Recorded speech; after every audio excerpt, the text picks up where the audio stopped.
Bueno, buenas tardes a todos. Soy Rubén Maltese, el director de actividades de la Asociación Argentina de Ingenieros Químicos y de su Centro para la Seguridad de Procesos. Y bueno, estamos acá en un nuevo webinar dentro del plan de actividades que tiene la asociación en este contexto de pandemia, tratando de llegar en forma virtual, llevando información, actividades a nuestros socios y a la gente que esté interesada en la seguridad de procesos. En esta oportunidad vamos a desarrollar un webinar que se trata de el SIL y las normas de seguridad funcional, que está a cargo de Eduardo Cao. Eduardo Cao es un especialista en seguridad de procesos de Techint y dictó numerosos cursos sobre seguridad funcional en varias empresas y también en posgrados universitarios, y posee una gran trayectoria en ingeniería de procesos. Antes de pasarle la palabra a Eduardo, quiero recalcarles que seguimos desarrollando actividades, que en el futuro seguiremos trabajando y haciendo cosas nuevas, por ahora en forma virtual, en el contexto de la pandemia, y que el 23 y 24 de noviembre de este año estamos haciendo en forma virtual nuestras habituales jornadas de seguridad de procesos. Próximamente vamos a colocar información sobre estas jornadas y se las vamos a hacer llegar a todos. Como les dije, son jornadas que por primera vez, van a ser las 6ª jornadas de seguridad de proceso, y por primera vez, por este tema de la pandemia, las vamos a hacer en forma virtual. Así que bueno, dicho esto, ahora sí los dejo en contacto con Eduardo Cao, que es el que va a llevar adelante el webinar. Gracias. Eduardo, todo tuyo. Bueno, gracias Rubén. ¿Me están escuchando bien? Yo te estoy escuchando, sin problemas. Bueno, vamos a hablar entonces del SIL, el famoso SIL, y las normas de seguridad funcional. Estas son normas que aparecieron a principios de siglo, hace unos 20 años. Tardaron unos años, unos 10 años en hacerse conocidas y en popularizarse. De manera que acá se empezaron a usar hace 10 años más o menos. Y hasta entonces el único estudio de riesgos de proceso que nosotros hacíamos en un proyecto solía ser un estudio de HAZOP, ¿no? En un HAZOP se identifican los riesgos de proceso de una instalación, y cuando se encuentra que hay algún riesgo que se considera inaceptable, se agrega alguna capa de protección, que puede ser una alarma, un enclavamiento, una válvula de seguridad o lo que fuera, en forma relativamente cualitativa y sujeta a los criterios de las personas que participan de la actividad. Hoy en día hay muchas empresas que consideran que eso no alcanza, y entonces dentro de sus metodologías, después de realizar el estudio de HAZOP, hacen un estudio que se llama de asignación de SIL o un estudio de LOPA, y ya lo tienen incorporado dentro de sus normas como una cosa que hay que hacer rutinariamente. Hasta ahí está todo bien, pero el tema es que después hay pocas personas que saben qué es lo que hay que hacer una vez que se asignó el SIL a las funciones instrumentales de seguridad. O sea, parecería como que la mayoría de las personas piensan que lo que sigue después siempre es una responsabilidad de alguien más, ¿no? Es decir, es el equipo de ingeniería el que tiene que hacer todo lo que haga falta para que cada función de seguridad cumpla con el SIL asignado. Y bueno, eso en parte es cierto, es decir, hay un mayor trabajo de ingeniería, pero la principal responsabilidad para que se cumpla lo que establecen las normas de seguridad funcional corresponde al usuario final de la instalación, y realmente, digamos, es bastante el trabajo que hay que hacer para cumplir con lo que piden estas normas. Entonces vamos a hablar de todo esto. ¿Qué es el SIL, en primer lugar? El SIL, Safety Integrity Level, es un parámetro que está asociado a cada función instrumentada de seguridad, es decir, a cada uno de los enclavamientos de un proceso y que mide cuál es la robustez de esa función, es decir, qué tan confiable, qué tan segura es esa protección. Y está asociado al cumplimiento de lo que establecen perdón, estas normas de seguridad funcional, que son las IS 61508 y 61511. Y son normas que implican adoptar una filosofía de trabajo que es bastante exigente. Es decir, hay personas que piensan que lo que hay que hacer es simplemente cumplir con algunas formalidades, es decir, hacer este estudio de asignación de SIL y después comprar los instrumentos con algún certificado que diga este instrumento es apto para ser utilizado en una función nivel SIL 2 o SIL 3 o lo que fuera, y con eso se terminó la cosa, ¿no? Pero en realidad vamos a ver que esto es bastante más complejo y que requiere un esfuerzo importante para cumplir con lo que las normas piden. ¿Qué es una función instrumentada de seguridad? Una función instrumentada de seguridad es cada una de estas protecciones instrumentadas que nosotros agregamos en un proceso. Por ejemplo, miremos este diagrama que tenemos acá, este esquema de proceso. Esto está representando un separador que recibe una corriente bifásica y la separa en una corriente de líquido que sale por el fondo a través de un control de nivel y una corriente de gas que sale por medio de un lazo de control de presión, que es este lazo que tenemos acá.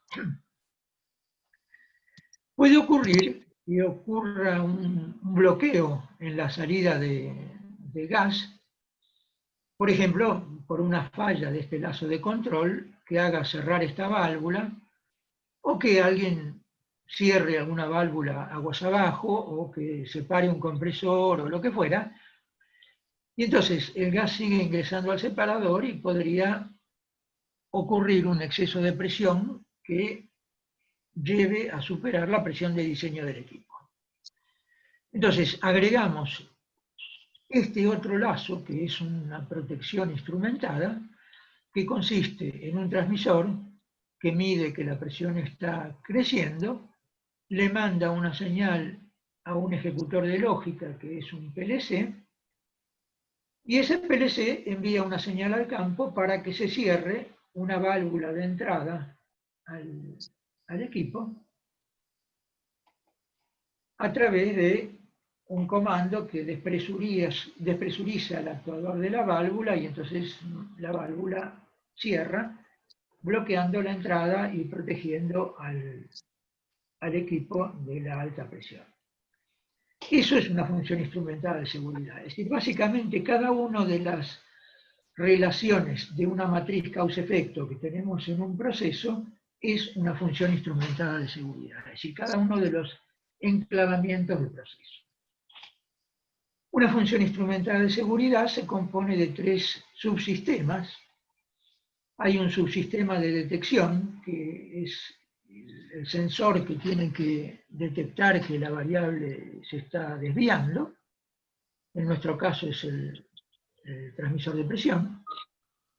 Un subsistema ejecutor de lógica, que típicamente es un PLC que recibe la señal del transmisor y procesa la función de seguridad y le manda el comando a la válvula. Y un subsistema de actuación, que en este caso es la válvula, con todos los elementos neumáticos que hacen falta para que el sistema actúe, las solenoides o todo lo que haga falta. Bueno,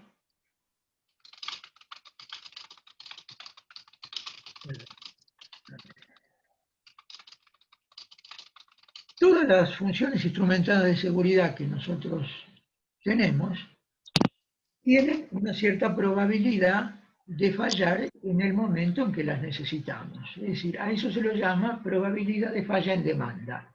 Cuando hablamos de demanda es una demanda de actuación de la función de seguridad.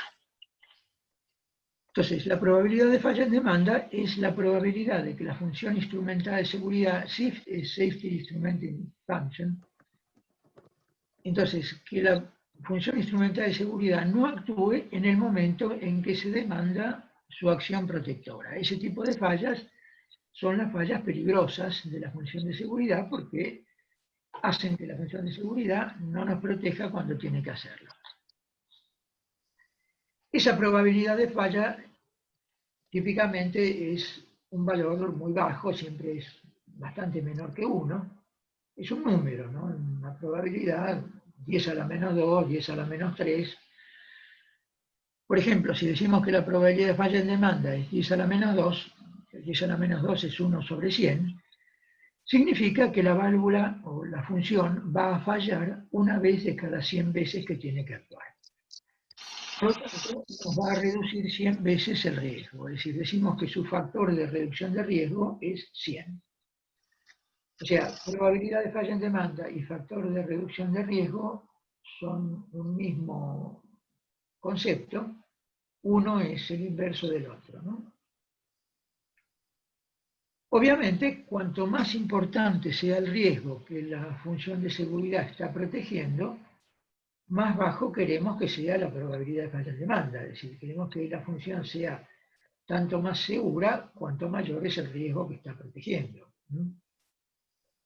Entonces, esa probabilidad de falla en demanda o ese factor de reducción de riesgo de alguna manera nos mide qué tan robusta, qué tan segura es esta protección, ¿no es cierto? Estas fallas que estoy hablando son las que se llaman fallas peligrosas, porque son las que hacen que la función no actúe cuando es necesario que lo haga. Hay otro tipo de fallas que son las fallas seguras o las fallas espurias, que son las que hacen que la función actúe cuando no es necesario. Es decir, la función mandó cerrar la válvula de entrada al separador cuando no había ninguna razón que lo requiriera. Evidentemente, esas fallas llevan el proceso a un estado seguro, es decir, desde el punto de vista de la seguridad no tienen un efecto grave, pero por supuesto que no las queremos tampoco porque implica un paro del proceso, ¿no es cierto? Pero bueno, si bien hay que tenerlas en cuenta, nosotros hoy vamos a hablar exclusivamente de las fallas peligrosas, ¿no? Que son las fallas que afectan la seguridad del proceso.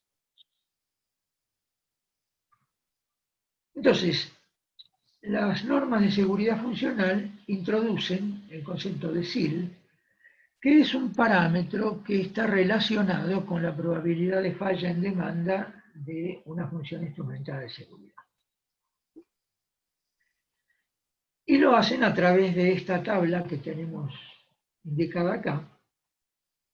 Es decir, si decimos que una función instrumental de seguridad tiene un nivel SIL 1, es porque su probabilidad de falla en demanda está entre 10 a la menos 1 y 10 a la menos 2. Es decir, su factor de reducción de riesgo está entre 10 y 100.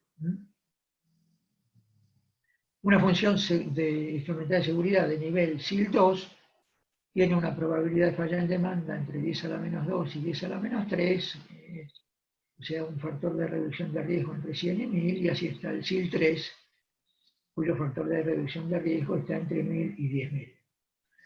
Existe un nivel SIL 4, pero no se utiliza para plantas de proceso, ¿no es cierto? Está asociado a elementos, no sé, de la industria nuclear o de la industria de armamentos, ¿no? Es decir, con las aplicaciones de proceso llegamos hasta el nivel SIL 3. De hecho, la mayoría de las funciones instrumentales de seguridad en una planta son nivel SIL 1 o SIL 2, es decir, el SIL 3 ya es algo bastante poco usual y se usa cuando realmente la consecuencia de la falla de una función instrumental de seguridad es realmente grave, ¿no? Fíjense que Este es un parámetro que se define simplemente por comodidad para no andar manejando este tipo de números de 10 a la menos 3 o 10 a la menos 4. Es lo mismo que cuando hablamos del pH y no queremos decir que la concentración de iones hidrógeno es 10 a la menos 7 mole por litro, decimos pH 7. Bueno, es lo mismo, ¿no? O sea, es el mismo concepto. Entonces, tenemos dos cuestiones que tenemos que tener en cuenta. Es decir, la primera es cómo decidimos cuál es el nivel SIL que tenemos que asignar a cada función instrumentada de seguridad de acuerdo a la importancia del riesgo que está protegiendo. Y la segunda parte, que es la más compleja, es qué es lo que tenemos que hacer para lograr que una función instrumentada de seguridad cumpla con ese SIL que le tenemos asignado. La primera parte, entonces, es lo que se llama asignación de SIL, y consiste en definir, en función de cuál es la importancia del riesgo protegido por cada función de seguridad, cuál es el nivel SIL que se le tiene que asignar, teniendo en cuenta también la existencia posible de otras capas de protección. Es decir, por ejemplo, si ese recipiente que estábamos viendo al principio y que le agregábamos una protección instrumentada que cerraba la entrada cuando la presión creciera, ese recipiente podía tener además alguna válvula de seguridad mecánica que alivie la presión en caso de alta presión, ¿no es cierto? Entonces, entre las dos protecciones tienen que reducir el riesgo a un nivel aceptable. Es decir, la asignación de SIL tiene que tener en cuenta la existencia de otras capas de protección. Asignar el SIL es una tarea relativamente sencilla. Se pueden imaginar que si estamos diciendo que hay 3 niveles de seguridad y que la mayoría de las funciones de seguridad son nivel SIL 1 o SIL 2, y lo que tenemos que hacer es clasificar todas las funciones de seguridad de una planta en esos 2 niveles, la cosa no puede ser demasiado complicada, ¿no es cierto? Es decir, es algo que prácticamente uno lo podría hacer en forma intuitiva, conociendo un poco el proceso. Pero bueno, existen técnicas para hacer esta asignación de SIL. Seguramente habrán oído hablar del LOPA, los gráficos de riesgo, los casos cuantitativos.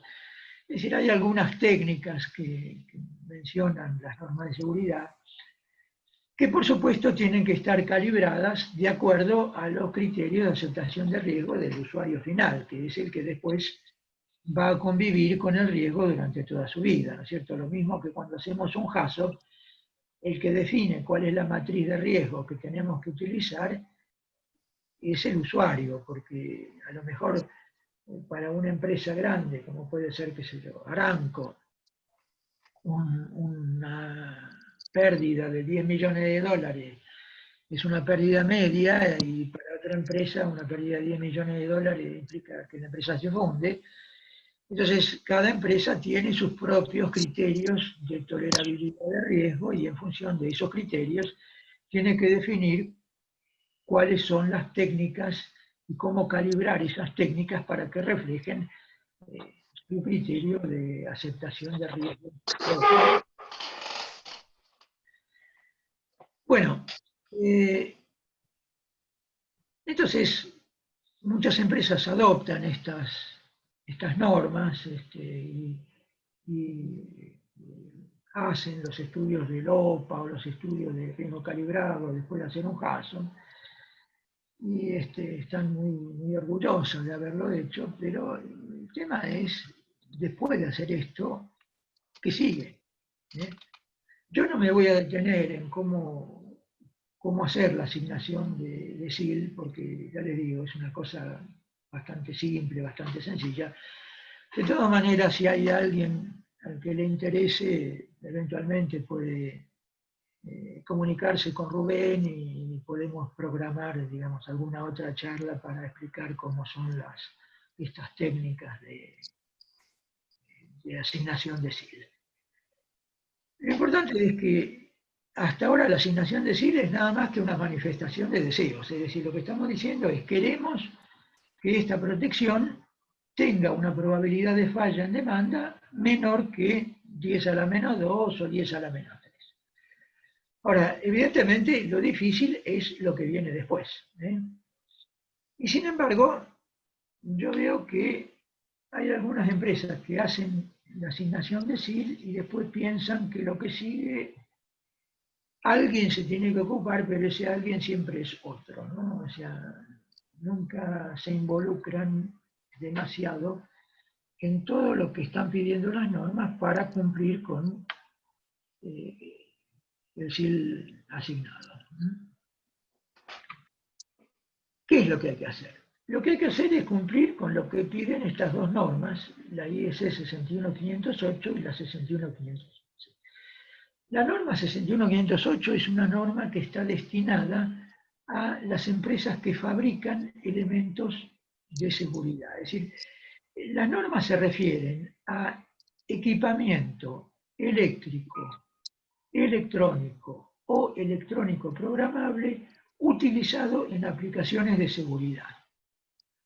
La primera se refiere a cualquier tipo de aplicación de seguridad, es decir, no solamente a la industria de procesos, sino también a empresas que fabrican elementos de seguridad para ser utilizados, qué sé yo, en aplicaciones ferroviarias, en máquinas herramientas, en qué sé yo, frenos de emergencia en ascensores, o cualquier cosa que tenga que ver con seguridad y que requiera algún sistema basado en un sistema electrónico o electrónico programable. La segunda, la 61511, sí es una norma específica para industria de procesos y es la que normalmente vamos a tener que usar nosotros. Y está dirigida a quienes utilizan estas funciones instrumentales de seguridad o quienes las diseñan, los integradores de un sistema instrumentado de seguridad. Y nos indican cómo se tienen que manejar las distintas causas de falla para lograr que una función de seguridad cumpla con la probabilidad de falla en demanda que le corresponde de acuerdo al SIL asignado. Lo que tenemos que tener presente es que cumplir con los requerimientos de esta norma requiere un esfuerzo bastante considerable, no solo en las etapas de proyecto, sino fundamentalmente a lo largo de toda la vida de la planta. Es decir, requiere una asignación de recursos importante, ya sea recursos humanos como tiempo, y la adopción de una filosofía de trabajo que jerarquice todas las actividades que están vinculadas directa o indirectamente con el sistema instrumentado de seguridad. Es lo que vamos a explicar en la charla. Tenemos que ver cuáles son las causas de falla de una función de seguridad. Es decir, ¿por qué puede fallar una protección instrumental? Hay dos tipos de causas de falla. Algunas tienen que ver con los componentes de una función de seguridad, es decir, con los componentes físicos, con los transmisores, con el PLC, con las válvulas.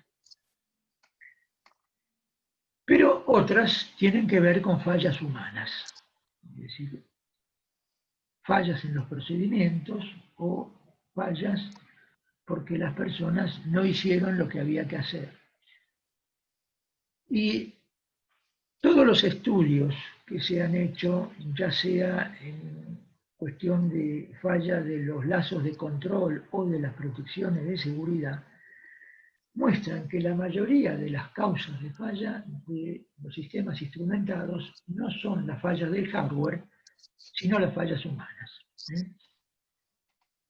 A pesar de eso, lo que muchas veces se ve es que hay mucha gente que se ocupa exclusivamente de las fallas de los componentes y se ocupa muy poco de las fallas humanas. Esto quizá hay algo de psicológico en esto, ¿no? Porque las fallas de componentes son las fallas de las que podemos echarle la culpa a otro, le podemos echar la culpa al fabricante. En cambio, las fallas humanas generalmente son nuestras, ¿no?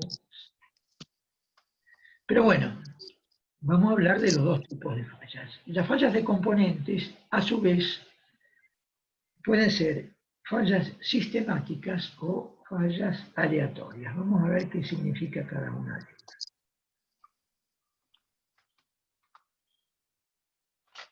Todos los componentes de una función de seguridad pueden fallar. Es decir, en una función de seguridad tenemos transmisores, tenemos el PLC o el ejecutor de lógica, tenemos válvulas. Las válvulas a su vez tienen actuadores, hay solenoides que le mandan el aire o le quitan el aire a los actuadores. En el medio puede haber convertidores de señal, multiplexores, relés, interfaces, amplificadores, es decir, toda una serie de elementos que pueden tener alguna falla, ya sea una falla física o una falla de software, del software que está embebido en cada uno de estos instrumentos. Es decir, hay algunos de estos componentes que tienen una inteligencia incorporada, es decir, por ejemplo, el PLC trae transmisores inteligentes que pueden cumplir alguna función. Entonces, ya sea una falla física o una falla del software embebido en el instrumento, puede provocar que el equipo no actúe en la forma debida y provoque una falla de toda la función de seguridad. Estas fallas pueden ser, decíamos, sistemáticas o aleatorias. Las fallas sistemáticas son las fallas que afectan a todos los elementos de una misma marca y modelo sujetos a una determinada condición de salud. En general están asociadas a fallas de diseño o fallas, en algunos casos, de especificación del equipo. Es decir, puede ser que alguien haya comprado un transmisor que no era apto para el servicio. En cuanto a fallas de diseño, pueden ser o fallas de materiales, porque se seleccionaron materiales inadecuados, fallas en el blindaje electromagnético, algún bug en el sistema operativo del equipo, mala distribución de calor en los integrados, en los circuitos electrónicos. Es decir, hay una serie de cuestiones que hacen que un equipo o un determinado modelo de un equipo presente una falla sistemática. Entonces, la norma IS 61508, que es la que decíamos que es la que está dirigida a los fabricantes de elementos de seguridad, define una serie de medidas que todos los fabricantes tienen que adoptar para evitar este tipo de fallas, tanto ya sean fallas físicas como fallas de software. Son recomendaciones que tienen que ver con los sistemas de calidad del fabricante, con los sistemas de control de sus procesos de diseño, de sus procesos de fabricación. Son medidas muy técnicas, hablan de, qué sé yo, medidas para monitorear la secuencia de ejecución del programa, medidas para detectar las interrupciones en los sistemas de comunicación, testeo estadístico, testeo por inserción de fallas, control de paridad de bits.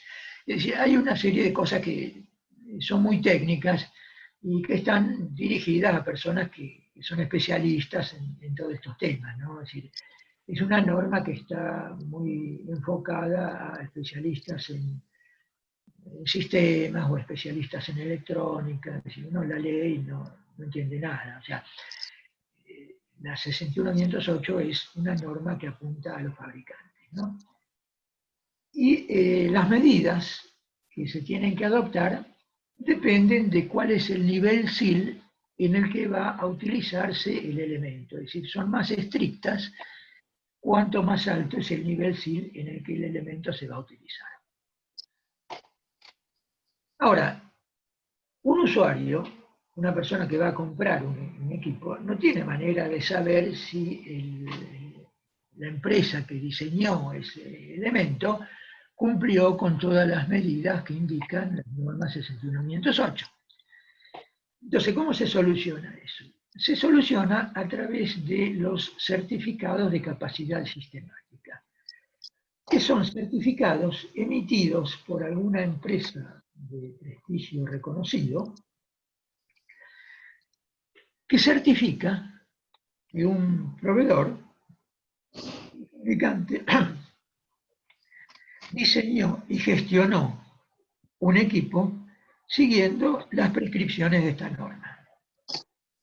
Entonces, una empresa que va a fabricar un elemento a utilizar en un sistema de instrumentado de seguridad, llama a una de estas empresas y le pide que certifique que ese elemento que está fabricando fue gestionado de acuerdo a los principios que definen estas.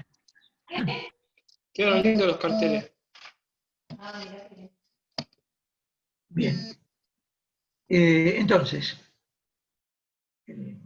los certificados los emiten empresas como Exida, como el TV, como los laboratorios UL. Entonces, el usuario pide que la empresa proveedora le entregue el certificado de capacidad sistemática que le dice que ese elemento está libre de fallas sistemáticas para ser usado en un determinado nivel SIL. Esto es importante sobre todo en los PLCs de seguridad, porque habíamos dicho que en una planta nosotros tenemos funciones de seguridad de nivel SIL 1, nivel SIL 2, nivel SIL 3, y el PLC que maneja las funciones de seguridad tiene que ser apto para el mayor nivel SIL que tiene que procesar en cualquiera de las funciones instrumentales de seguridad. Por eso, en general, los PLC que se usan como ejecutores de lógica en una planta suelen estar certificados para un nivel SIL 3 o SIL 2, por lo menos, ¿no? Las normas piden que el PLC que se usa como ejecutor de lógica en las funciones instrumentales de seguridad esté separado del PLC que hace el control de la planta, es decir, el DCS, el sistema de control de la planta, tiene que estar separado del sistema instrumentado de seguridad. Nosotros podemos poner protecciones basadas en el DCS, pero las normas nos dicen que a cualquier protección que asignemos al DCS no se le puede asignar un factor de reducción de riesgo mayor que 10. Es decir, que ni siquiera califican para un SIL 1, digamos, ¿no? Es decir, que todas las funciones instrumentales de seguridad, de acuerdo a normas, tienen que resolverse en un PLC certificado para nivel SIL 2. En los instrumentos de campo la cosa no es demasiado importante. Pensemos que generalmente uno compra los instrumentos a empresas de primer nivel, es decir, compramos transmisores, se lo compramos a Honeywell, se lo compramos a Yokogawa, que son empresas que venden sus productos en todo el mundo y que, bueno, es difícil pensar que un transmisor de nivel o un transmisor de presión de Honeywell tenga alguna falla sistemática, ¿no es cierto?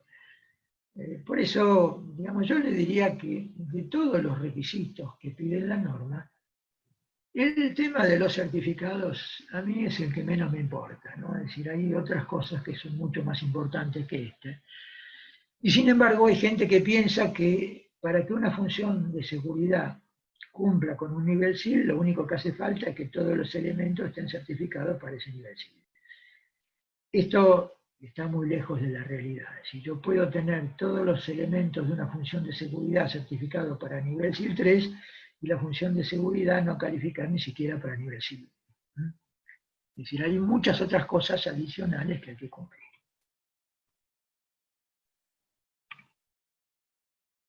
Por eso, más importantes que las fallas sistemáticas son las fallas aleatorias de los componentes. Las fallas aleatorias son aquellas fallas cuyas causas no son predecibles. En general se deben a algún defecto en algún material, algún error de armado, qué sé yo, un defecto en una soldadura. Es decir, son causas a las que no le podemos atribuir a priori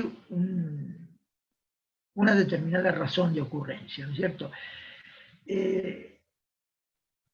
Alguien alguna vez me decía, bueno, ninguna falla ocurre porque sí, es decir, todas las fallas tienen una causa, y eso es cierto, pero bueno, si yo compro un transmisor, lo instalo en la planta y ese transmisor tiene una falla, y después lo reemplazo, y pongo otro transmisor de la misma marca y el mismo modelo, y ese otro transmisor se comporta bien, bueno, esa es una falla aleatoria, ¿no es cierto? Es decir, todos sabemos que las fallas aleatorias existen. O sea, esa es la razón por la que cuando uno compra un televisor le dan una garantía por 6 meses que cubre las fallas aleatorias. Son aquellas fallas que, bueno, se producen en algunos equipos y en otros no, y no sabemos por qué. Por eso son las causas más difíciles de manejar, las fallas más difíciles de manejar. Ese tipo de fallas se suelen manejar con un tratamiento estadístico. La variable más importante para reducir este tipo de fallas es el intervalo de testeo. Es decir, cada cuánto ensayamos esa función de seguridad. Como en cualquier otra aplicación de seguridad, es decir, si ustedes instalaron en su casa un sistema de alarma contra robo, por ejemplo, ¿qué es lo que les da tranquilidad de que ese sistema es confiable? Y las pruebas que hacen con una cierta periodicidad. O sea, si ustedes probaron el sistema la semana pasada y vieron que el sistema funcionaba, y bueno, están tranquilos de que si el sistema tiene que actuar hoy, por ejemplo, o mañana, lo va a hacer bien, porque saben que el sistema anda bien. Ahora, ¿qué pasa si hace 2 años que no lo prueban? Y qué sé yo, pudo haber pasado cualquier cosa, se pudo haber aflojado un contacto, se pudo haber quemado un integrado, y entonces no estamos seguros de si va a funcionar bien.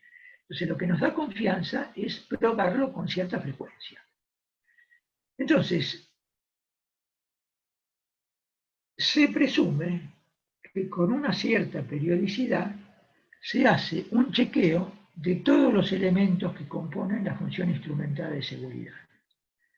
Que en ese chequeo se detectan y se reparan todas las posibles fallas y se deja todo en un estado tan bueno como nuevo. Es decir, cada tanto tiempo tenemos que chequear que todo esté bien. Ese chequeo tiene que ser completo. Detectamos allí todas las fallas ocultas que pueden existir y las reparamos. Y dejamos todo 0 kilómetros. Ese intervalo de testeo tiene que elegirse de tal manera que razonablemente pueda suponerse que durante ese intervalo no va a haber más de una demanda de actuación de la función instrumental de seguridad. Es decir, por supuesto que nadie sabe cuándo va a ser demandada una función instrumental de seguridad, cuándo la vamos a necesitar. Pero bueno, yo razonablemente puedo pensar que esa función de seguridad tiene que actuar, por ejemplo, una vez por año, no más frecuente que eso, Y entonces no puedo elegir el intervalo de testeo cada 5 años. O sea, es una de las hipótesis que están metidas dentro de todo el tratamiento matemático del sistema, de todo el tratamiento. Y bueno, hay que tratar de razonablemente cumplir con ese criterio, ¿no?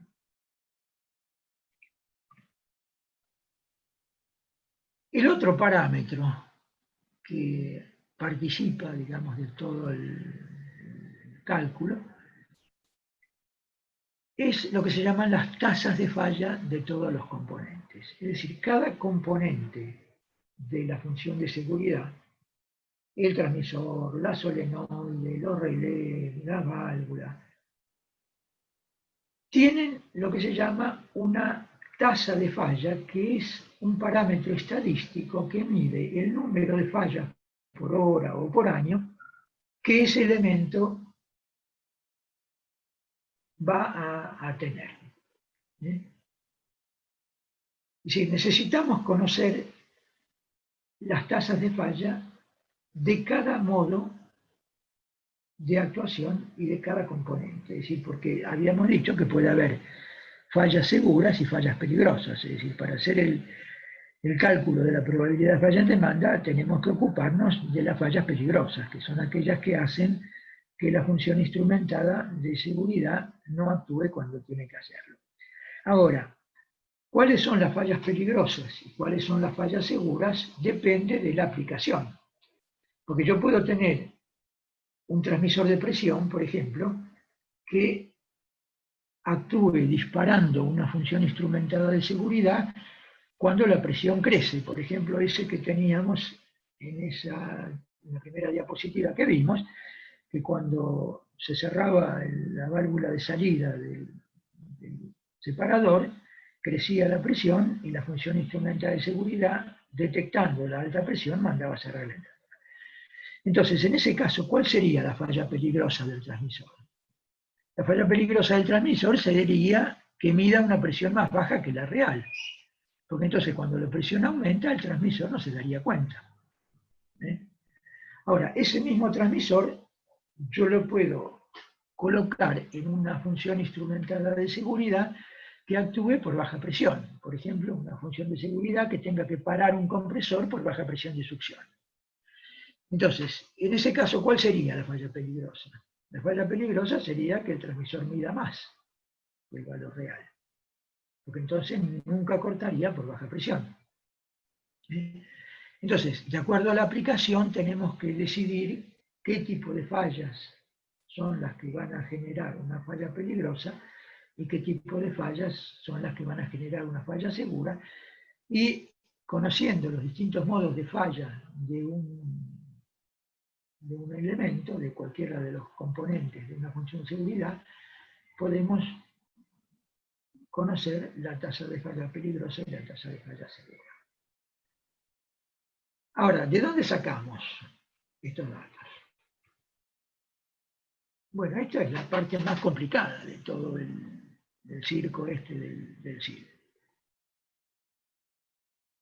Obtener buenos valores de las tasas de falla de los componentes. En general, los certificados de capacidad sistemática, es decir, esos certificados que decíamos que emiten empresas como Oxida, como el TV, y que nos dicen que el elemento es libre de fallas sistemáticas, en general esos certificados también traen valores de tasas de falla del elemento. Pero son valores teóricos, es decir, son valores que se calculan con una técnica que se llama FMEDA, es el análisis de modos de falla, efectos y diagnósticos, que lo que hace es básicamente hacer un despiece de cada elemento en sus componentes primarios y aplicando datos de fallas de los elementos primarios. De elementos primarios me refiero, no sé, un resorte, un diafragma, un circuito integrado, una resistencia. A partir de allí, con todo un análisis teórico, se puede llegar a calcular cuál es el modo de falla del instrumento o del sistema, ¿no? Son valores teóricos y que en general son bastante más optimistas que los valores que en realidad se observan en una planta, ¿no? Hay bancos de datos publicados, es decir, por ejemplo, el Loreda, que es el más conocido, que es un banco de datos de empresas que operan plataformas offshore en el Mar del Norte, pero que, bueno, está hecho con mucha seriedad y que muchas veces se lo asume para otro tipo de aplicaciones. Se toma muchas veces como referencia, pero claro, son bancos de datos con pocos datos y en general de tipo genérico, es decir, habla de fallas de transmisores de presión o fallas de transmisores de nivel, pero no nos dice qué marca, qué modelo o qué tipo de transmisor, ¿no? Los programas que se usan, los software que se usan para hacer los cálculos de probabilidad de falla en demanda, también suelen tener bancos de datos propios, pero todos los datos dependen mucho del usuario final, porque están muy vinculados con la calidad del mantenimiento, con condiciones particulares del sitio, es decir, por ejemplo, cómo es la calidad del aire de instrumentos, si hay fluctuaciones de tensión, si hay un ambiente corrosivo, si hay mucho polvo, condiciones extremas climáticas, en fin. Por eso es que las normas piden que cada empresa tiene que tener procedimientos que permitan analizar si todos los parámetros de confiabilidad que se usan en el diseño están de acuerdo con los observados durante la operación.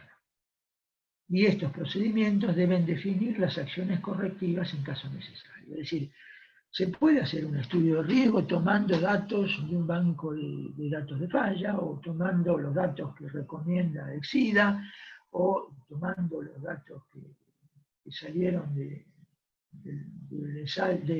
los certificados de capacidad sistemática.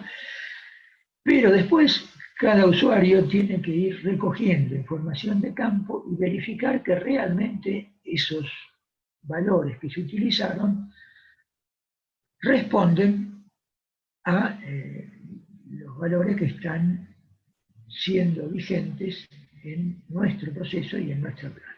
Entonces, eso es un requerimiento de la norma. Y también esos procedimientos me tienen que decir, en caso de que yo vea que los datos de falla no coinciden con los que se utilizaron para hacer los cálculos, ¿qué tenemos que hacer? Tenemos que repetir la asignación de SIL, tenemos que hacer cómo lo corregimos, tenemos que cambiar de proveedor, ¿qué es lo que tenemos que hacer?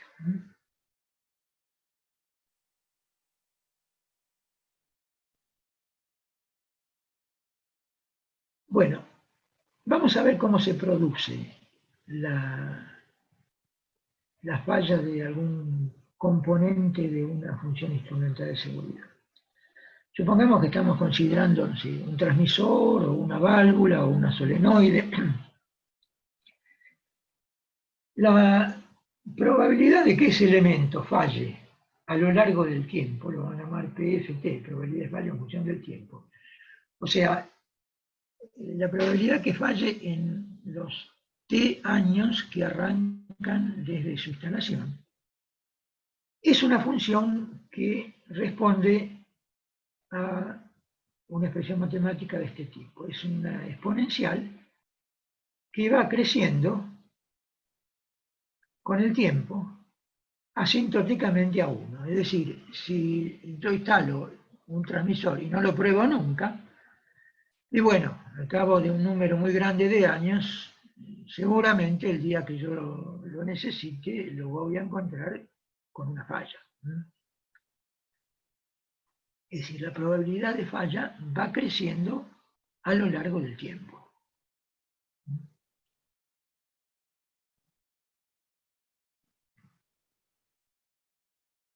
Entonces, habíamos dicho que una de las hipótesis en que se basa toda la teoría es que con una cierta periodicidad hacemos un testeo de todos los elementos que componen la función de seguridad, descubrimos todas las fallas y las reparamos dejando todo en condición de tan buena como es. Entonces, acá tenemos, por ejemplo, dos curvas. La que está a la izquierda nos está indicando cómo varía la probabilidad de falla a lo largo del tiempo de un elemento que no lo ensayamos nunca. Vemos que la probabilidad de falla va creciendo y llega un momento que la probabilidad de falla prácticamente se hace 1.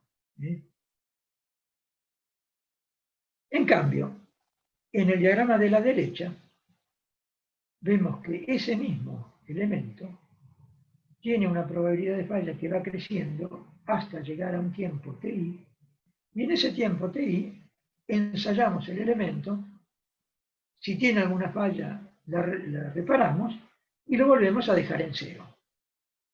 Es decir, que volvemos nuevamente al punto 0 y ahí arrancamos de nuevo. Entonces,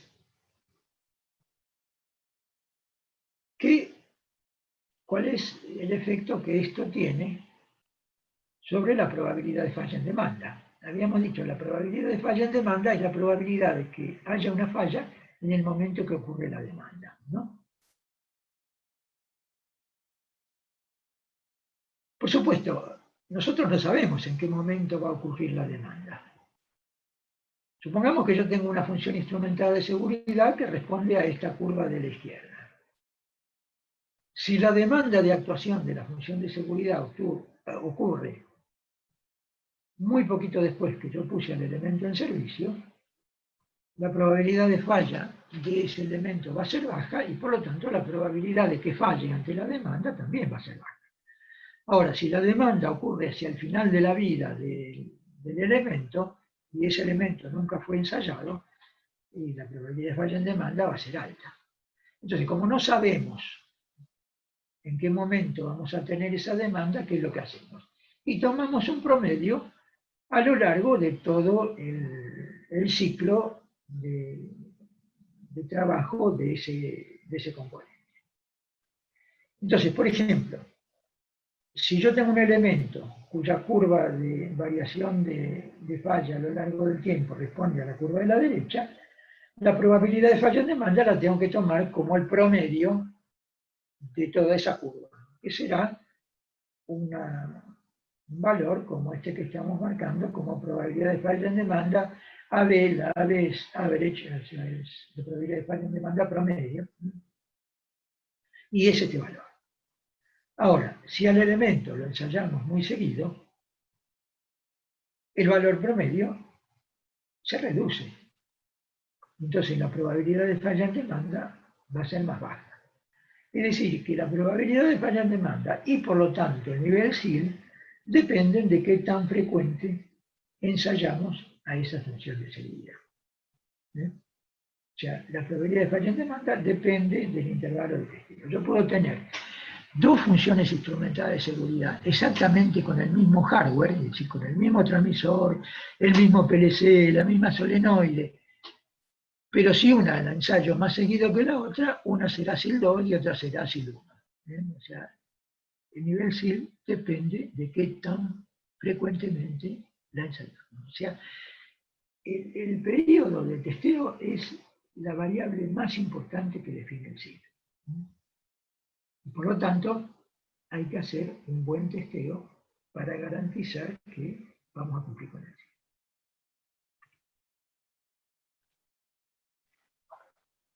Eso que habíamos visto se refería a uno cualquiera de los componentes de la función. Por ejemplo, hablábamos de un transmisor o de una válvula. La función instrumental de seguridad, habíamos dicho que tiene 3 subsistemas, es decir, está el subsistema de actuación, que es la válvula con la solenoide, el subsistema de detección, que es el PLC, y el ejecutor de lógica. Cualquiera de estos 3 subsistemas que tenga una falla peligrosa, generará una falla peligrosa de la función de seguridad, es decir, que la probabilidad de falla en demanda de la función de seguridad será la suma de las probabilidades de falla de cada uno de los 3 subsistemas. Ahora, dentro de cada uno de los subsistemas tenemos recursos para disminuir la probabilidad de falla en demanda de cada uno de los subsistemas. Por ejemplo, uno de los recursos que tenemos es la arquitectura de votación. La arquitectura de votación consiste en instalar m elementos cumpliendo la misma función, de los cuales requerimos la actuación de n de esos elementos para provocar la acción de la función de seguridad. Por ejemplo, bueno, eso se indica así como n o m, que es n out of m. Esto significa que hay n elementos de m que tienen que actuar para provocar la acción de la función de seguridad. Por ejemplo, yo puedo decir que tengo una función 1 o 3, o sea, 1 de 3, que significa que tengo 3 elementos iguales instalados y con que uno de ellos detecte que hay que actuar la función de seguridad, es suficiente para provocar la acción. Por ejemplo, yo pongo 3 transmisores y defino que basta que uno de ellos detecte que la variable se está yendo de rango para que actúe la función de seguridad. Una función de seguridad con una lógica 2 de 3 requiere que actúen 2 elementos simultáneos sobre 3 instalados. Una lógica 2 de 2 significa que estamos instalando 2 transmisores y requerimos que los 2 estén de acuerdo para producir el corte. Por ejemplo, acá tenemos ejemplificada una función de seguridad. Acá vemos que hay 2 transmisores. Esos 2 transmisores le envían señal al PLC de seguridad y el PLC de seguridad sabe que cualquiera de ellos que detecte que la presión está aumentando tiene que mandar a ejecutar la función de seguridad. Estamos instalando 2 válvulas en serie, lo cual también es una lógica 1 de 2, porque cualquiera de estas 2 válvulas que cierre es suficiente para interrumpir el flujo. Entonces, con que una de esas 2 actúe, es suficiente para provocar la acción de seguridad. Fíjense que si yo tengo un elemento cuya probabilidad de falla es 10 a la menos 2, y tengo una lógica 1 de 2, la probabilidad que fallen los 2 componentes al mismo tiempo es el producto de las probabilidades de falla de los componentes individuales. Es decir, que de 10 a la menos 2, con una lógica 1 de 2, pasamos a 10 a la menos 4. O sea, una lógica 1 de 1, es decir, con un solo transmisor tenía una probabilidad de falla de 1 en 100, y ahora pasamos a 1 en 10.000. O sea, es un recurso muy poderoso para reducir la probabilidad de falla en demanda de ese subsistema. Hay otras cosas que se tienen que tener en cuenta cuando uno calcula la probabilidad de falla en demanda. Es decir, los intervalos de t de cada elemento, habíamos visto que es una variable importante.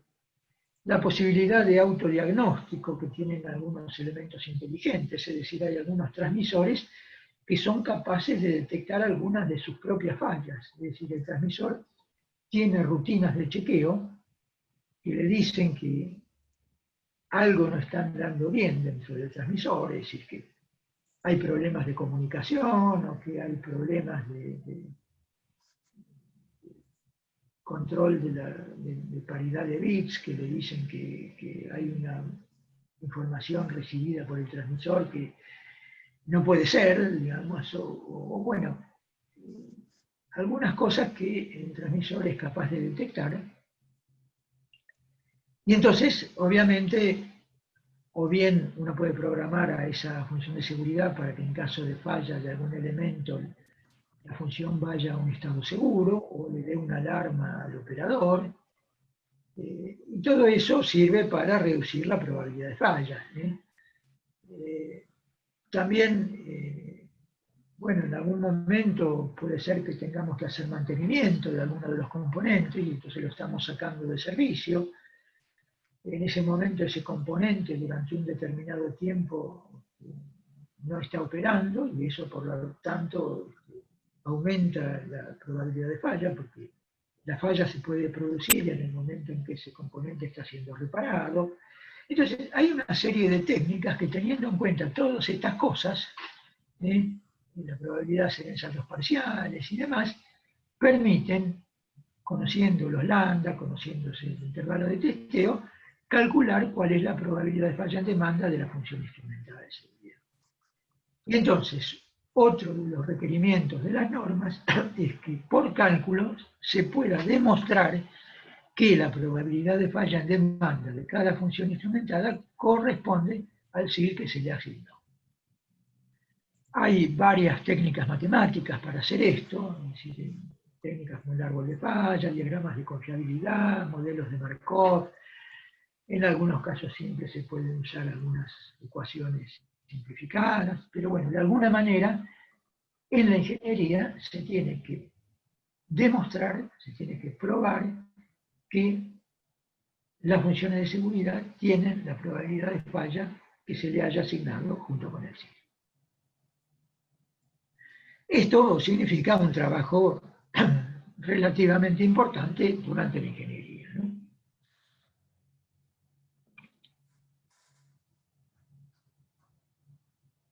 Además, hay algunos otros requerimientos, es decir, hay ciertas arquitecturas mínimas que la norma permite para determinados niveles SIL.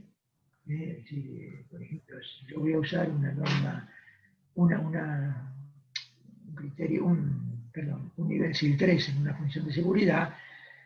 La norma me exige que tengo que duplicar algunos elementos, es decir, tengo que poner lógicas de votación. Bueno, todo esto es un trabajo de ingeniería que hay que efectuar durante la etapa de ingeniería de detalle. Pero solo estamos teniendo en cuenta la probabilidad de falla en demanda debido a las fallas aleatorias de hardware. Es decir, habíamos dicho en algún momento que la causa más importante de fallas de una función de seguridad son las fallas humanas, las fallas de las personas.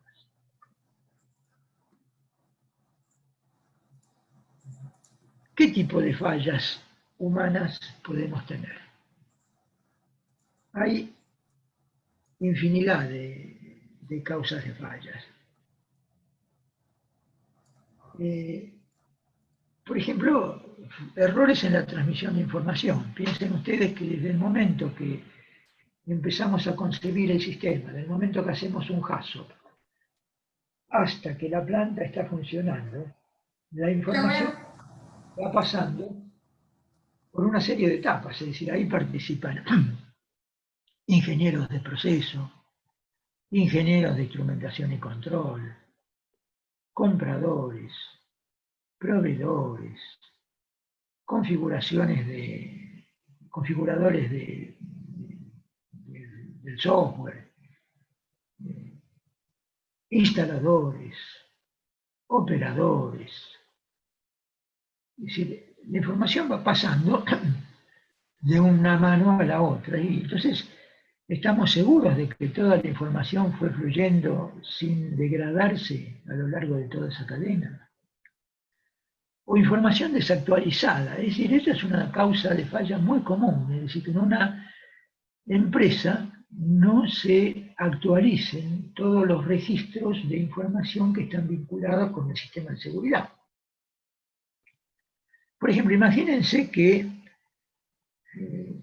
estamos haciendo el HAZOP de una planta y, bueno, Estamos instalando una protección para evitar, por ejemplo, que la presión de un recipiente crezca debido a que se cerró una válvula cuando no se tenía que haber cerrado.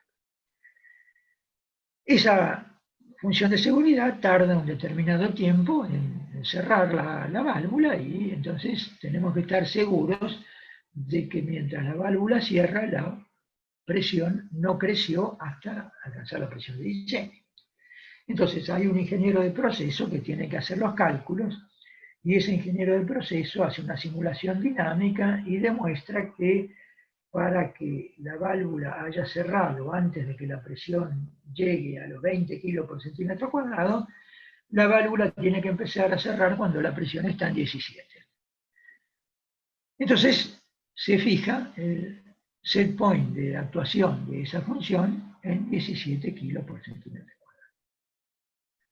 Ahora vamos a suponer que el día de mañana aumenta la capacidad de procesamiento de la planta y entonces ese mismo ingeniero de proceso rehace sus cálculos y ve que hay que hacer un cambio. Ahora, la información anterior, ¿dónde quedó grabada?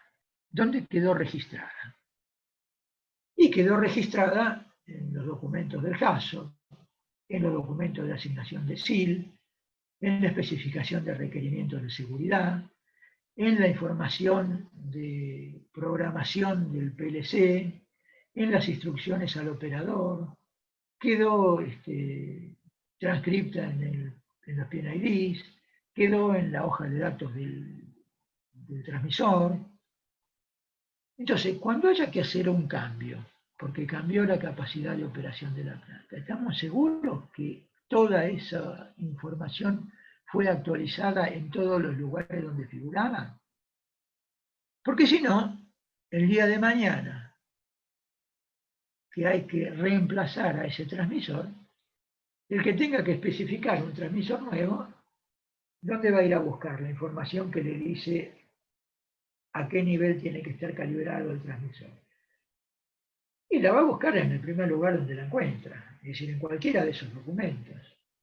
Entonces, si encuentra un documento donde la información debía haberse actualizado y no se la actualizó, va a cometer un error.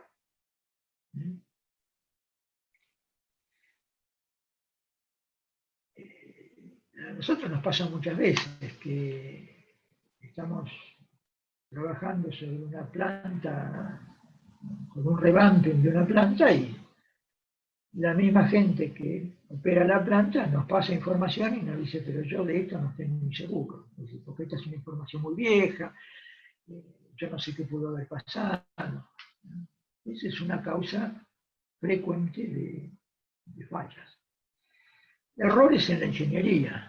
Bueno, los errores, las fuentes de error en la ingeniería son prácticamente infinitas, ¿no es cierto? Es decir, cuando uno diseña una protección instrumentada, lo hace basándose en simulaciones dinámicas que hicieron los ingenieros de proceso, manejando información que nos dice que una función de seguridad está para proteger la apertura indebida de una válvula de control y entonces su set point de actuación tiene que depender y su capacidad tiene que depender del CBE de la válvula de control que está fallando y entonces puede haber algún error de cálculo en la evaluación del CBE o qué sé yo, un error en transcribir un dato en una planilla. Es decir, hay infinidad de fuentes de error de ingeniería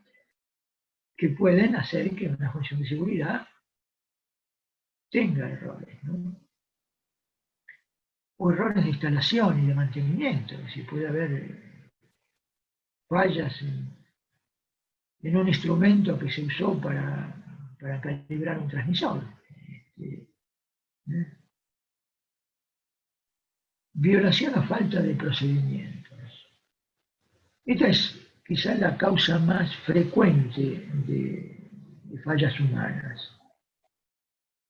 Es decir, cada una de las actividades que se realizan sobre el sistema instrumental de seguridad tiene que tener procedimientos que nos digan quiénes son las personas que están habilitadas o que deben realizar cada una de esas funciones. En una planta, por ejemplo, muchas veces hay que tomar decisiones en emergencia, es decir, cuando la planta está en algún estado no usual, porque, por ejemplo, un transmisor que cumple una función de seguridad, hubo que sacarlo de servicio, entonces, ¿quién es en ese momento la persona que puede decidir si se puede seguir operando, si hay que parar el proceso? Eso tiene que estar en los procedimientos. Es decir, un gerente de planta puede tomar una decisión, tiene el conocimiento necesario como para tomar esa decisión. O si un ingeniero instrumentista que sepa un poco más del caso le puede decir, no, la planta hay que pararla, y el gerente de planta tiene que aceptar lo que le dice el que sabe. Que personas que tienen que participar de una actividad no lo hagan. Es decir, por ejemplo, la gente de operaciones de la planta, los que van a operar la planta, tienen que participar en la programación del PLC, que va a controlar la seguridad de la planta. Y si no lo hacen, es muy probable que estemos cometiendo errores por no tener en cuenta ciertas cosas que deberíamos haber considerado. Entonces, ¿de qué manera tiene que interactuar el personal de operación en todas las actividades que tienen que ver con el sistema de seguridad? Por ejemplo, cuando hacemos un estudio de caso, ¿quiénes son las personas que tienen que estar presentes?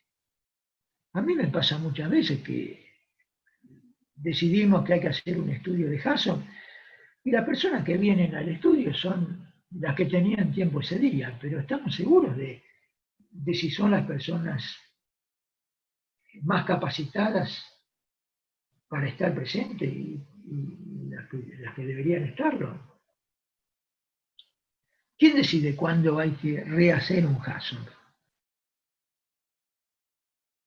Muchas veces pasa que el gerente de proyecto decide vamos a actualizar el hazard y es una atribución del gerente de proyecto actualizar un hazard. Porque a lo mejor el hazard que teníamos ya se hizo con personas que estaban más calificadas que las que tenemos ahora. ¿Sí? Entonces, el tema de la calibración de las funciones de seguridad, de los testeos, tenemos que tener procedimientos para hacer cada testeo. Y esos procedimientos se tienen que cumplir. Entonces estamos seguros que la persona que va a ir a hacer el testeo es la persona que tiene que estar.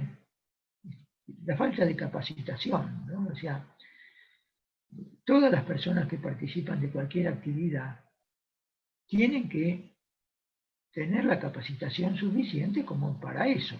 Es decir, ¿cómo sé yo si todos los operadores de planta saben cómo va a actuar el sistema instrumentado de seguridad ante cada una de las alternativas que se pueden presentar durante la operación? ¿Sí? Entonces, esto es, digamos, generalmente la mayor causa de fallas de una protección, ¿no? Entonces, ¿cómo hay que manejar esto? Bueno, hay que cumplir con lo que dicen las normas. ¿Y qué dicen las normas? La norma pide que el usuario final, es decir, la persona que va a convivir con la planta, tiene que tener implementado un sistema de gerenciamiento de seguridad y un planeamiento basado en procedimientos escritos que cubran todas las etapas del ciclo de vida del sistema instrumentado de seguridad. O sea, cada actividad que tenga algo que ver con el sistema instrumentado de seguridad tiene que estar procedimentada. O sea, tiene que haber un procedimiento que defina cómo se tiene que realizar esa actividad. Y esos procedimientos nos tienen que asegurar que la seguridad se va a mantener durante toda la vida de la planta. Las normas hablan del ciclo de vida del sistema instrumental de seguridad. El ciclo de vida son un encadenamiento de etapas que tienen que realizarse una a continuación de la otra y que cubren desde que se empieza a concebir el sistema instrumentado de seguridad hasta que se lo saca de servicio. Es decir, la evaluación de riesgos y peligros, es decir, esto es típicamente hacer el hazard, asignar el SIL a las funciones de seguridad, o sea, los estudios estos de OPA o de capa de protección, un documento que se llama Especificación de Requerimientos de Seguridad, que es el documento que define todo lo que las personas que van a hacer la ingeniería tienen que saber acerca de cómo tiene que actuar este sistema instrumental de seguridad. La etapa de ingeniería, tanto del hardware como del software, la instalación, el comisionado y la validación del sistema, la operación y el mantenimiento y las modificaciones y el decomisionado cuando se lo saca de servicio. Cada una de estas etapas tiene que ir ejecutándose en un cierto orden, de manera que el producto de cada etapa sea el input de la etapa siguiente. Y las normas piden que cada una de estas etapas tiene que ser verificada. Es decir, una vez que se completó cada una de estas etapas, alguien tiene que verificar que lo que se hizo bien. Es decir, por ejemplo, hacemos un estudio de hazard. Cuando terminamos el estudio de hazard, alguien tiene que verificar que ese estudio de hazard estuvo bien hecho. O sea, que se cumplió con la matriz de hazard, que estuvieron las personas que tenían que estar, que la evaluación de riesgos se hizo adecuadamente, que están definidos todas las prioridades y los responsables para hacer el seguimiento, para cada una de estas etapas.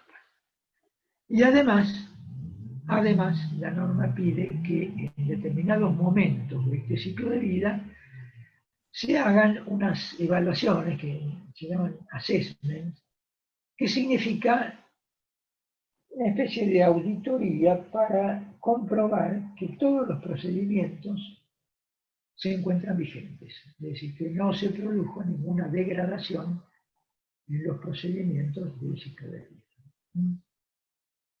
Y también, por supuesto, el planeamiento de seguridad tiene que definir cómo hacer estos assessments, ¿no? Entonces, estos procedimientos escritos nos tienen que garantizar que todas las personas, departamentos y organizaciones que están involucrados en las tareas de gestión de seguridad conocen las responsabilidades y las funciones que les fueron asignadas. Y que las personas, departamentos y organizaciones involucrados posean el debido nivel de capacitación demostrable en el conocimiento del proceso, en las tecnologías empleadas, en los riesgos involucrados y que posean la capacidad de liderazgo adecuada. Es decir, las normas tienen que definir quién es el responsable de cada una de estas actividades. ¿Sí? Y qué requerimientos, o sea, qué nivel de conocimiento y de liderazgo tiene que tener la persona que va a realizar cada una de estas actividades. Liderazgo porque tiene que tener la capacidad como para imponer las decisiones que tiene que tomar, ¿no? O sea, es lo que decíamos hace un rato. Si alguien tiene que decidir si se para la planta o se sigue operando, tiene que tener la capacidad como para tomar la decisión y tiene que tener los galones que hagan falta para tomar esa decisión, ¿no? Y aquí se habla de capacitación demostrable, ¿eh? O sea que los procedimientos también tienen que definir de qué manera cada persona tiene que demostrar que posee el conocimiento necesario. Esto significa lisa y llanamente tomar exámenes.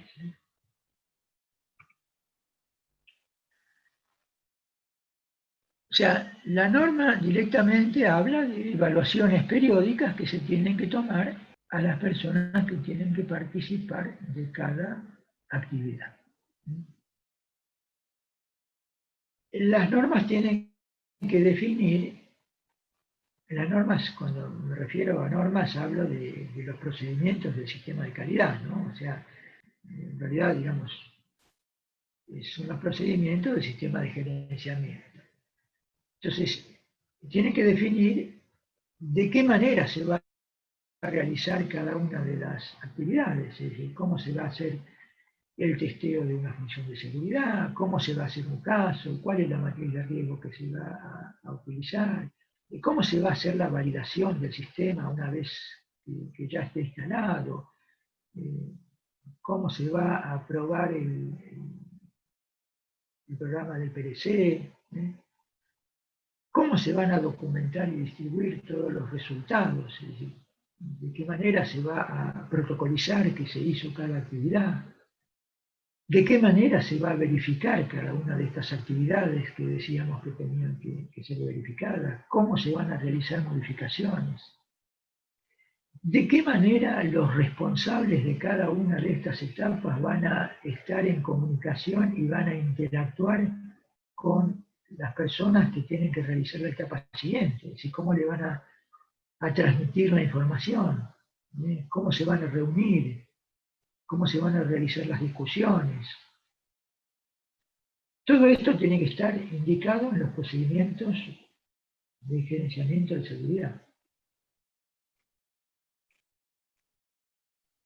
O sea, proveer una descripción clara de cuál es la documentación que se tiene que transferir entre fases y grupos y asegurar una comunicación fluida entre los distintos sectores, el contratista de ingeniería, el integrador del sistema, de manera de que estemos seguros de que el producto, que es el sistema instrumentado de seguridad, refleje cuáles son las modalidades operativas y los criterios propios de cada empresa, es decir, cómo se muestra una alarma, cómo se resetea una función de seguridad, cuál es el criterio para poner un bypass. Además, todos estos procedimientos tienen que asegurar que todos los cálculos que se hagan de la probabilidad de falla en demanda puedan ser verificados. Una de las premisas básicas de cualquier sistema de seguridad es que todo se pueda verificar para estar seguro de que se hizo bien las cosas, ¿no? Entonces, los procedimientos que se van a usar para hacer los cálculos de seguridad tienen que estar definidos en el planeamiento de la seguridad de cada empresa. Una etapa que es particularmente importante es el desarrollo del software de aplicación, es decir, la programación del PLC. O sea, tenemos que estar seguros que la información que recibe la persona que está configurando el PLC sea comprensible, completa, que no tenga ambigüedades, que sea consistente. Porque piensen, ¿a quién hace la programación del PLC? Generalmente la programación del PLC se le contrata a una persona que es especialista en programar PLCs. Pero este tipo no es un especialista en el proceso. Entonces, tenemos que evitar que esta persona tenga que tomar decisiones por sí misma. O sea, ¿qué tiene que hacer el PLC, por ejemplo, cuando un instrumento detecta una falla propia y manda una señal diciendo que su sistema de autodiagnóstico detectó una falla? ¿Qué tiene que hacer el sistema de seguridad? Hay que parar la planta, hay que avisar de mantenimiento. O sea, es una decisión que no la puede tomar el tipo que está configurando. ¿Cómo degradan las lógicas de seguridad cuando un instrumento tiene que salir de servicio? Yo tenía una lógica 1 de 2 o 2 de 3 y uno de los 3 instrumentos lo tengo que sacar para hacerle mantenimiento. ¿Cómo degrada esa lógica? Puede degradar a 1 de 2 o a 2 de 2 y tenemos que definirlo. ¿Quién puede colocar un bypass? ¿Quién está autorizado para colocar un bypass en una función de seguridad cuando hay que sacar de servicio un transmisor? ¿Qué tiene que hacer el PLC de seguridad cuando hay un bypass colocado? Es decir, hay un tiempo de validez de ese bypass, ¿cómo lo tiene que comunicar? ¿Qué pasa si se excede el tiempo de validez? ¿Hay un número máximo de bypasses que pueden estar presentes al mismo tiempo? ¿Cómo se resetea una función de seguridad una vez que actuó? ¿Quién la tiene que resetear? ¿Se resetea desde sala, desde campo? ¿Qué permisivos tienen que existir para que la función pueda ser reseteada? Y todo esto lo tiene que definir un documento que se llama especificación de requerimiento de seguridad, y allí tienen que participar las personas que conocen la planta, ¿no? O sea, cómo se hace esa interacción tiene que estar explicada en el planeamiento. Fíjense que la norma, la IS 61511, dice que la verificación del programa tiene que ser realizada por persona competente no involucrada en el desarrollo del programa. Es decir, una vez que se configuró el PLC y se hizo el programa, tenemos que llamar a alguien que sea ajeno al proyecto para que verifique ese programa. O sea, este es un requisito de la norma. ¿Cómo se va a validar ese programa?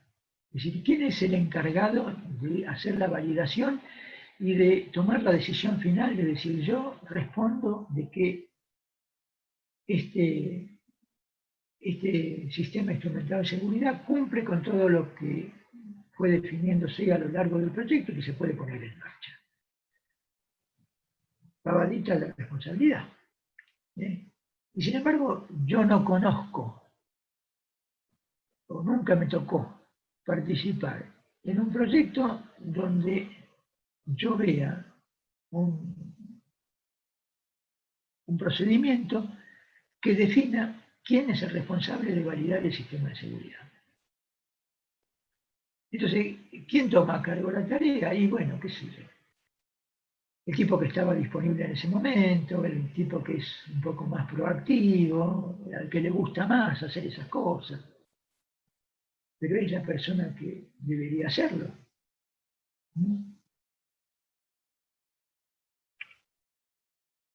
Operación y mantenimiento. Habíamos dicho, ¿se acuerdan que la operación o el nivel de SIL, de una protección instrumentada, depende de cada tanto con qué frecuencia se lo provea? Entonces, cada función de seguridad tiene que ser testeada con la periodicidad que se haya utilizado en el momento que se hizo el cálculo. Entonces, ¿quién es el responsable de hacer ese testeo? ¿Y qué es lo que hay que testear? Porque muchas veces no alcanza con verificar que si al transmisor le simulo una presión alta, manda una señal para cerrar la válvula. Por ejemplo, muchas veces tengo que chequear la velocidad de cierre de esa válvula. Porque la velocidad de cierre muchas veces importa. O sea, tenemos que lograr que la válvula esté completamente cerrada antes de que se haya alcanzado la presión de diseño. Esa válvula tiene un tiempo para actuar. Entonces, tenemos que medir la velocidad de cierre en algunos casos. Tenemos que medir la estanqueidad. Es decir, porque a lo mejor la válvula sí funcionó, mandó cerrar y qué sé yo, pero había una obturación, una obstrucción en el obturador o en el asiento y la válvula no cerró del todo. Entonces, ¿cómo medimos la estanqueidad del cierre? Y muchas veces tenemos que instalar cosas como esta que tenemos dibujada acá, es decir, tenemos que aguas abajo de la válvula instalar una válvula de bloqueo con una figura 8 y alguna conexión que nos permita instalar un manómetro o algún elemento de prueba. Es decir, cosas que hay que preverlas durante la ingeniería. Las rutinas de autodiagnóstico. Habíamos dicho que había algunos elementos que tienen capacidad de detectar algunos de sus propios modos de falla. Ahora, si nosotros utilizamos ese recurso como una forma o como un recurso para reducir la probabilidad de falla en demanda, tenemos que saber que realmente esas rutinas de autodiagnóstico funcionan. ¿Y quién lo chequea esto? Y muchas veces, si esto no se puede chequear, no hay que tomar crédito de esas capacidades de autodiagnóstico. ¿Cuáles son los criterios de aceptación? Por ejemplo, si nosotros habíamos definido que la válvula tenía que cerrar en 8 segundos y cuando la ensayamos resulta que tarda 10 segundos, ¿qué tenemos que hacer? Eso tiene que estar definido en los procedimientos. ¿Podemos seguir operando? ¿Quién es el que tiene que tomar la decisión? O sea, eso tiene que estar definido en el planeamiento de seguridad. ¿Quiénes son las personas que pueden tomar una decisión cuando el testeo de una función de seguridad no cumple con lo que se esperaba de ella? ¿Se puede seguir operando? ¿Hay que tomar alguna medida adicional? ¿Durante cuánto tiempo? Recolección de datos de operación. Habíamos dicho que es necesario llevar registros históricos que permitan comprobar que todos los parámetros que se utilizan en el cálculo coinciden con los valores reales de operación de la planta. Esto implica registrar las tasas de falla de los componentes, la frecuencia de demanda de las funciones de seguridad, las frecuencias de fallas espurias, los tiempos de reparación, que también participan en el cálculo de la probabilidad de falla en demanda. Y si ven que hay mucha tarea que hay que hacer, hay que registrar los resultados de los testeos periódicos, cuándo se producen demandas, cuándo se producen fallas espurias, falsas alarmas, todas las intervenciones de calibración y reparación que se hayan efectuado, cuándo hubo que colocar bypasses, por qué razón, en cuánto tiempo se restauraron. Y si todas estas cosas hay que registrarlas, ¿no?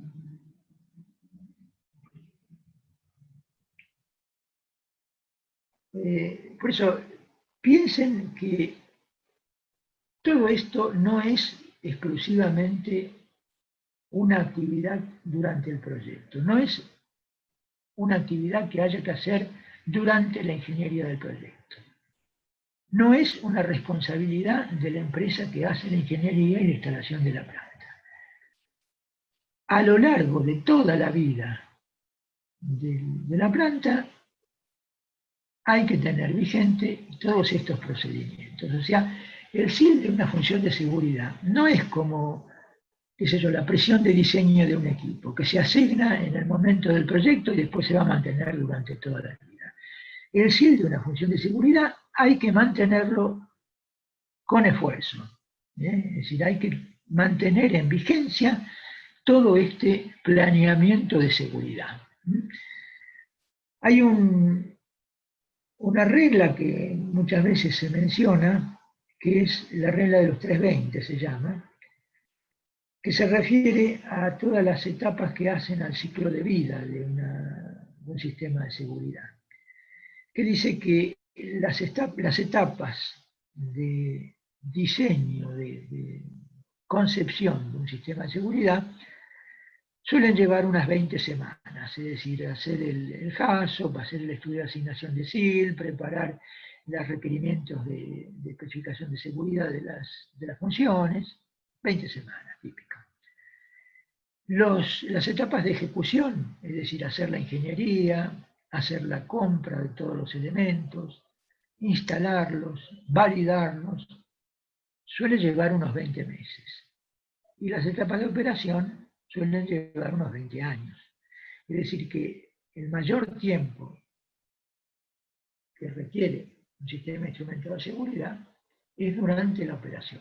Entonces, hay que estar seguros que a lo largo de toda la operación de la planta, el SIL asignado se mantiene. Los procedimientos tienen que decidir quiénes son las que van a hacer la verificación en cada etapa, cómo se van a hacer las evaluaciones, estos assessments, ¿Cómo se van a documentar? Es decir, que todas estas tareas relacionadas con el cumplimiento de las normas y que permiten justificar un nivel SIL son tareas complejas y que requieren un involucramiento importante del usuario final a lo largo de toda la vida de la planta. No es una tarea únicamente del contratista de ingeniería. Si el usuario final no hace su parte, todo el esfuerzo que se realice en la ingeniería va a ser inútil. Es decir, nosotros podemos comprar los mejores instrumentos del mundo, hacer la mejor ingeniería del mundo, pero si el que opera la planta no hace su parte, a los 6 meses el SIL va a estar degradado y todo el esfuerzo va a ser inútil. Este es un poco el mensaje que yo quería transmitir. Bueno, no sé si alguien tiene alguna duda, alguna pregunta, comentarios, aclaraciones. Lo que les diría en todo caso para facilitar el tema de la ronda de preguntas, que las preguntas las hagan a través del chat. Acá lo vamos recogiendo y Eduardo va a ir respondiendo.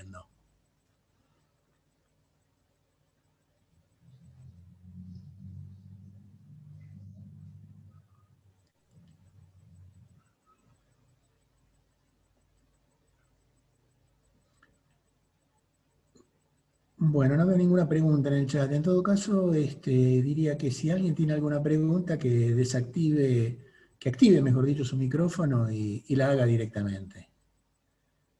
Bueno, acá hay una pregunta. ¿Cuándo la actuación de una función de seguridad se puede considerar un ensayo?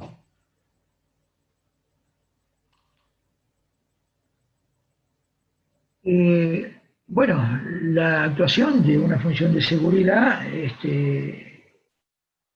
más que un ensayo, digamos, es una prueba de que la función actuó, digamos, ¿no es cierto? Pero allí estamos tomando un riesgo, ¿no? Es decir, evidentemente tenemos que hacer los ensayos cuando los riesgos no están presentes, porque ahí ya, si la función no actúa, ya no tenemos más nada que hacer, ¿no? O sea, lo que se está preguntando es si una demanda puede ser válida como un ensayo. Sí, puede ser válida como un ensayo, pero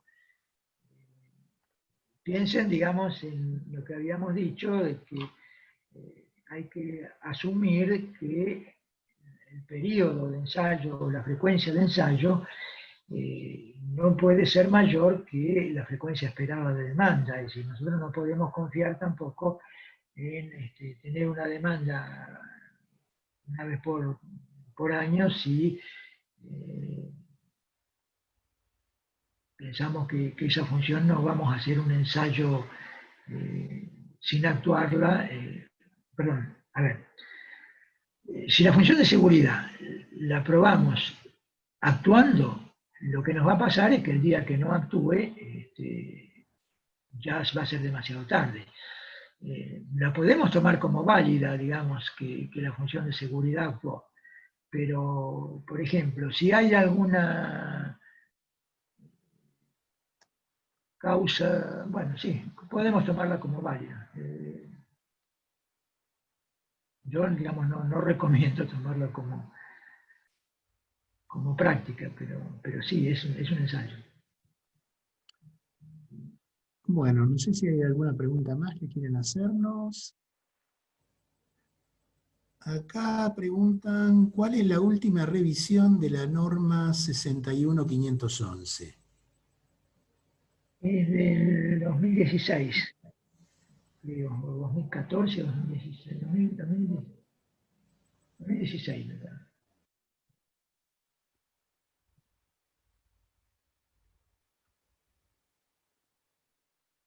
Acá, ¿qué periodo de tiempo máximo recomienda para realizar la verificación PFD para distintos elementos? Bueno, eso tiene mucho que ver con la posibilidad de hacer la verificación. Es decir, hay algunos elementos que es muy difícil probarlos. Por ejemplo, qué sé yo, una válvula submarina. O a veces hay funciones de seguridad que para probarlas tenemos que provocar un paro de la planta. Entonces, en esos casos, en el momento que se hace la especificación de requerimiento de seguridad, hay que dejar claro cuál es la dificultad de hacer ese ensayo, y entonces, bueno, hasta cierto punto se puede aumentar el intervalo de testeo a expensas de colocar redundancia o colocar elementos con menores tasas de falla. Pero básicamente el mecanismo es, en el momento que se hace el estudio de asignación de SIL, se define cuál es el nivel SIL que requiere la función de seguridad. Y ese nivel SIL, a través de todos los cálculos de probabilidad de falla en demanda, está relacionado con el intervalo de testeo. Entonces, la persona que hace la ingeniería tiene que elegir ese intervalo de testeo de manera de cumplir con la probabilidad de falla en demanda y, por supuesto, con las limitaciones que haya a la posibilidad de realizar los testeos. Es decir, si no se puede hacer una prueba muy frecuente, bueno, habrá que compensar eso con redundancia o con armar las funciones de seguridad más robustas a través de lógicas de votación, de tomar elementos. Hay muchos recursos, digamos. Es decir, uno puede, por ejemplo, instalar transmisores con monitoreo. Es decir, yo puedo tener, por ejemplo, un transmisor que hace una función de seguridad y a lo mejor tengo otro transmisor que está cumpliendo una función de control o una función de monitoreo. Entonces yo puedo hacer una comparación entre las mediciones de los dos transmisores y generar una alarma cuando veo que las dos mediciones divergen. O bueno, puedo colocar válvulas de seguridad en serie, válvulas de shut-off en serie. Y tenemos muchos recursos, pero bueno, obviamente eso lo tiene que decidir la persona que está haciendo el cálculo de la PFD de acuerdo a sus limitaciones. Bueno, otra pregunta más. Acá dicen que existe siempre el conflicto entre prueba de las funciones versus las operaciones, es decir, no parar el proceso. Entonces, la pregunta es, ¿cómo crees que se puede hacer para tomar conciencia para lograr una conducta operativa? A ver, la mayor dificultad en realmente cumplir con las normas está en cumplir con el planeamiento de la seguridad. Es decir, por eso decíamos en algunas de las diapositivas que cumplir con todo esto implica adoptar una filosofía de operación. Es decir, hay que adoptar, digamos, una filosofía que priorice todas las acciones de seguridad dentro de los procedimientos operativos de la planta. Esto implica adoptar una cultura de seguridad. No es nada sencillo esto, es decir, porque sobre todo cuando hay personas que están habituadas a operar de otra manera.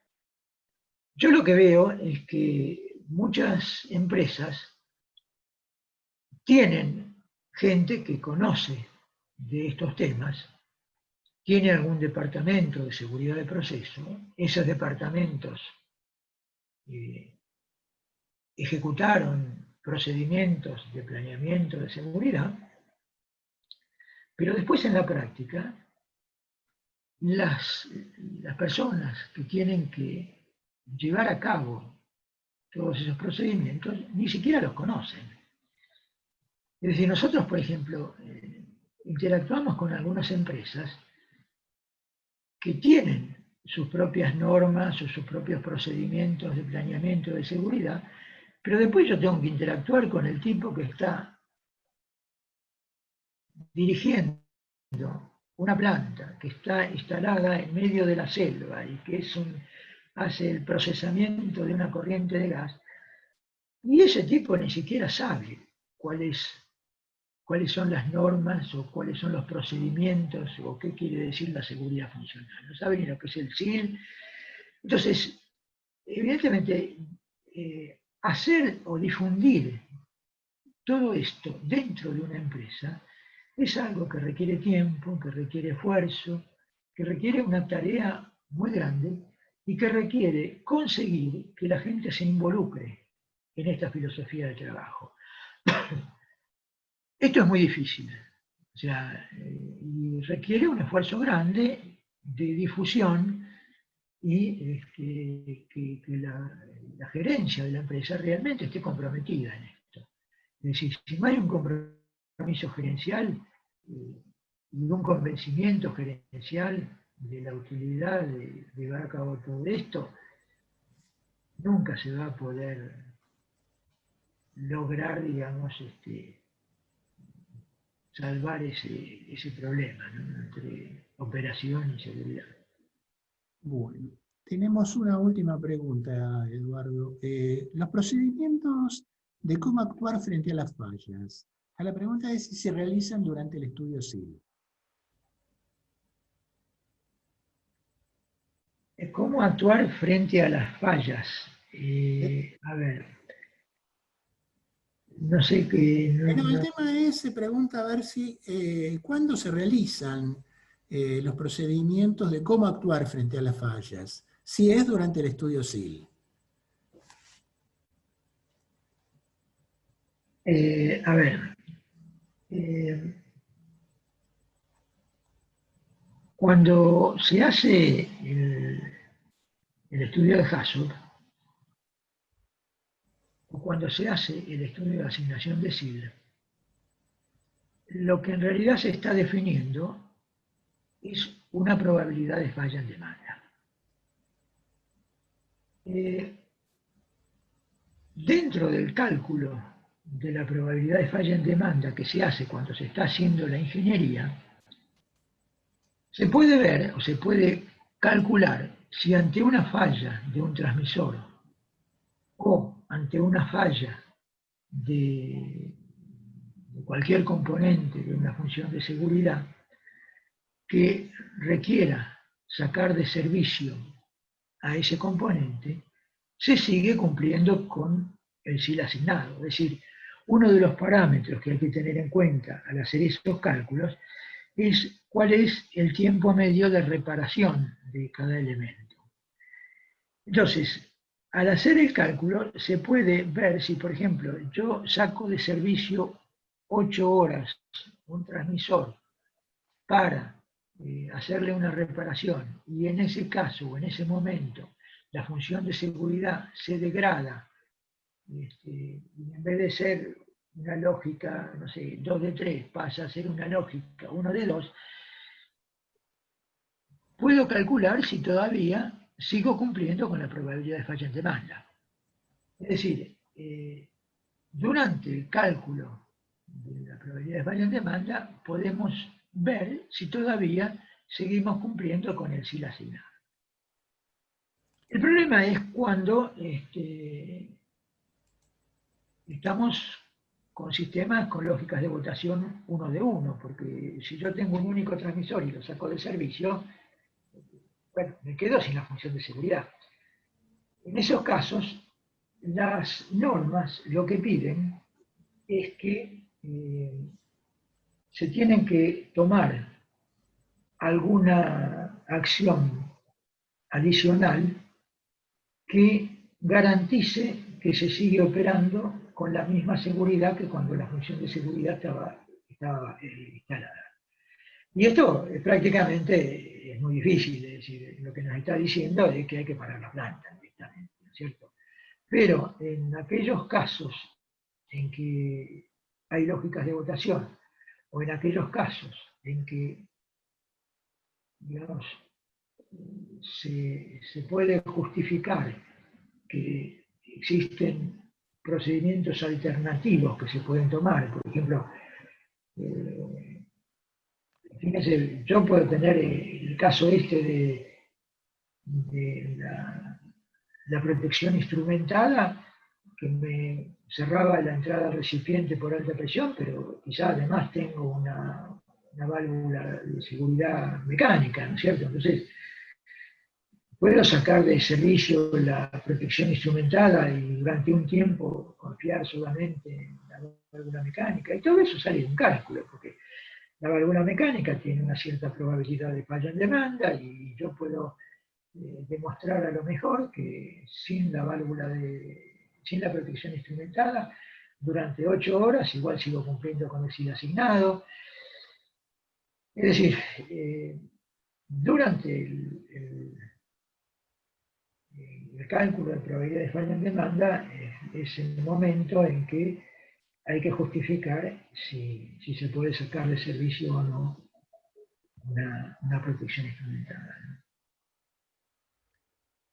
Bueno, Eduardo, con esto damos por terminado este webinar, te agradecemos muchísimo y bueno, queremos invitarlos a que nos sigan acompañando en futuras actividades que vayamos haciendo, vamos a seguir adelante con otro tipo de webinars y finalmente entre los días 23 y 24 de noviembre vamos a estar haciendo nuestras sextas jornadas argentinas de seguridad de procesos en forma virtual. Bueno, creo que nada más. Agradecemos a todos y bueno, como dije, los convocamos a que sigan en contacto con nosotros para seguir trabajando sobre estas cosas. Gracias.